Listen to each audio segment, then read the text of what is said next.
Richard Spooner. I'm a professional musician living in Switzerland. My main complaint problem was a real fear of flying, breaking out into sweats and terrible thoughts and the worst case scenarios of possible things happening. All of those things would go through my mind.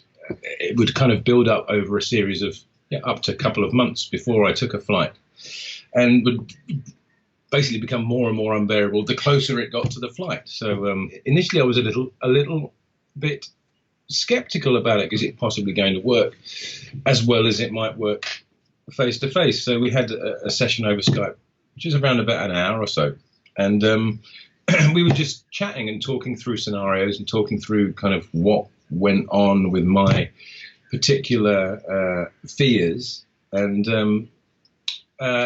it seemed that the more we talked, the more they kind of went away as we were talking, which was brilliant, because it kind of happened without me really realizing it, which was really excellent, which was even better than I'd kind of thought. And I kind of, as we were talking, felt the whole thing lift or go away. It just kind of dissipated. But unbelievably to myself, I actually found myself actually looking forward to getting on an airplane, which has never happened before. I think we spoke literally 24 hours before I left, and the way I saw it at the time was, I've really got nothing to lose. I have to take this flight. It's very important, and it wasn't just one flight. It was going to be 4 flights in 24 hours, which for me was a disaster. Usually the night before I take a flight, I just can't sleep at all.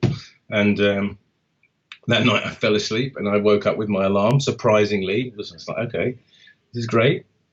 Drove to the airport with my band mates, a very, very early start. Drove to Zurich, and I was looking forward to it. Went through the whole palaver that you have to go through, the security checks and all of that kind of stuff, which, being musicians with guitars and drumsticks, is usually chaos. There's usually stuff spilling out everywhere. It was all okay. For the first time ever, I actually sat on the aircraft. I sat by the window and stuck my face against the window and watched as we went up into the sky. During all 4 of those flights, I didn't consciously use any of the techniques that we'd discussed, because I didn't feel there was any need. I didn't even think about it. Our manager, who I was actually sat with, the manager of our band, when we landed, somebody said something to him, or somebody said something to me. I think it was our road manager had said to me, "See, we didn't die," or something like that. And Roger, our manager, he turned around and he said, "Oh God, I completely forgot that you had a fear of flying." I said, "What? Doesn't seem like I have anymore." He said, "No, you actually seemed that you were enjoying yourself." Actually, I was. He said, "Wow, that was what's changed?" He said, "Because I remember the last time we all flew." He said, "It was very, very different." And I said, "Yeah, it was very different. This time I didn't think about it.